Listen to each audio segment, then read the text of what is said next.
বুড়ামুড়া কাছে বল আমাদের বুড়ামুড়া কাছে চলে আসলে বৃষ্টিটা যদি আসে তাহলে অনেকটাই হ্যাঁ এদিক থেকে ঢুকাবে না আসেই না এখন আমাদের ট্যাঙ্কে জল শেষ আমাদের ট্যাঙ্কে যা জল ছিল জল শেষ জলটা একটু জল নেই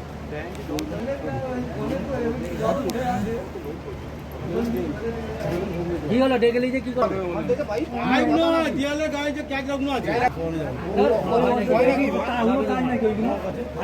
যাওয়া যাচ্ছে না খুব হয়েছে যাওয়া যাচ্ছে না যাবে নি বড় অত রিক্সা করা যাবে না বড় আর কাজিনি তারা হুড়ো খাই করে হ্যাঁ ওইদিকে এগিয়ে যাবে সেইটা নয়